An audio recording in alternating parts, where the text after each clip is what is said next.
ഓച്ചിറ കിഴക്ക് ലോക്കൽ കമ്മിറ്റിയുടെ നേതൃത്വത്തിൽ പ്രകടനവും യോഗവും നടത്തി. വയനകം ജംഗ്ഷനിലാണ് പ്രകടനവും യോഗവും നടത്തിയത്. ജനക്ഷേമ കേരള ബജറ്റിന് അഭിവാദ്യങ്ങൾ അർപ്പിച്ചാണ് പരിപാടി സംഘടിപ്പിച്ചത്. അഭിവാദ്യങ്ങൾ ജീവനക്കാർക്കും പെൻഷൻകാർക്കും കുടിശ്ശിക നൽകാൻ തീരുമാനിച്ച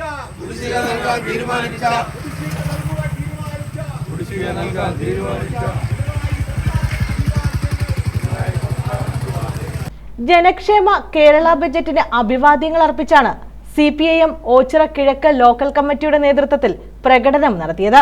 ഇതോടനുബന്ധിച്ച് വയനക ജംഗ്ഷനിൽ യോഗവും ചേർന്നു.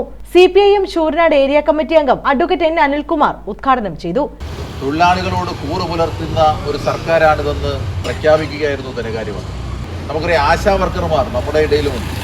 ആശാ വർക്കർമാർക്ക് അവരുടെ ഓണറേറിയത്തിന് 1000 രൂപയുടെ വർധനവ്, അംഗനവാടി വർക്കർമാർക്ക് 1000 രൂപയുടെ വർധനവ്, ഹെൽപ്പർമാർക്ക് 500 രൂപയുടെ വർധനവ്, പ്രീ പ്രൈമറി ടീച്ചർമാരുടെ വർധനവ്, വലിയ ഗുരുതരമായ രോഗം ബാധിച്ച ക്ഷയവും ക്യാൻസറും ഒക്കെ ബാധിച്ച രോഗികൾക്ക് അവരുടെ പെൻഷനിൽ 1000 രൂപയുടെ വർധനവ്, പാചക തൊഴിലാളികൾ അവർക്ക് ദൈനംദിന വേതനത്തിൽ 25 രൂപയുടെ വർധനവ്.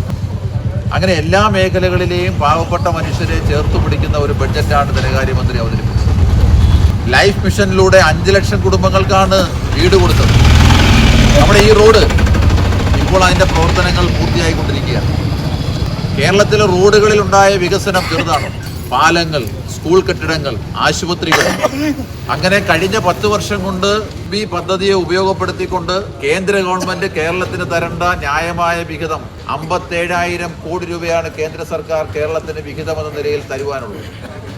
ആ പ്രതിസന്ധിക്കിടയിലും ഇതര മാർഗങ്ങളിലൂടെ വരുമാനം കണ്ടെത്തി കേരളത്തിലെ എല്ലാ മേഖലകളിലെയും ഇപ്പോൾ നമ്മുടെ മുദ്രാവാക്യത്തിൽ സർക്കാർ ജീവനക്കാരുടെ DA അത് കുടിശ്ശിക തീർത്തു കൊടുക്കുവാൻ, അവരുടെ ശമ്പള പരിഷ്കരണത്തിന് പുതിയ കമ്മീഷനെ വെക്കുവാൻ, പെൻഷൻ പറ്റിയവരെ സഹായിക്കാൻ, ട്രാൻസ്പോർട്ട് ജീവനക്കാരെ സഹായിക്കാൻ, അങ്ങനെ സമസ്ത മേഖലയിലുമുള്ള ജനങ്ങളെ ചേർത്ത് പിടിച്ചുകൊണ്ട് കഴിഞ്ഞ 10 വർഷക്കാലം കേരളം ഇന്ത്യക്ക് മാതൃകയാകുന്ന രൂപത്തിൽ, ലോകത്തിന് മാതൃകയാകുന്ന രൂപത്തിലേക്ക് വളർന്നു. K. സുഭാഷ് അധ്യക്ഷത വഹിച്ചു. ആശുപത്രികളെ മാറ്റിയെടുക്കുന്നു പറഞ്ഞത് ചുമ്മാതല്ല. നമ്മൾ ഒരു മാസത്തിന് ഇടയിലുള്ള പത്രം എടുത്ത് പരിശോധിക്കുമ്പോൾ വലിയ വാർത്തയായി വന്നു. എറണാകുളം ജനറൽ ആശുപത്രിയിൽ ഹൃദയം മാറ്റിവെച്ചു. പക്ഷെ ആ കുട്ടി മരണപ്പെട്ടു.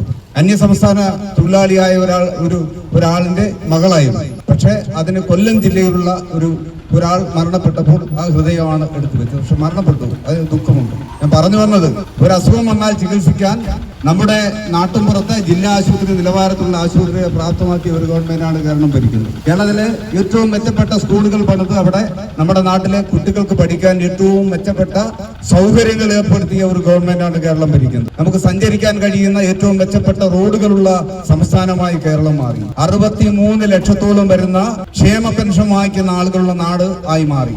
ബാബു കൊപ്പാറ സ്വാഗതം പറഞ്ഞു.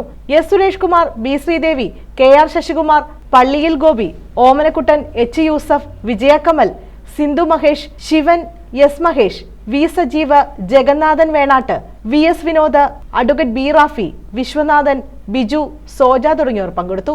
News bureau, Ochira.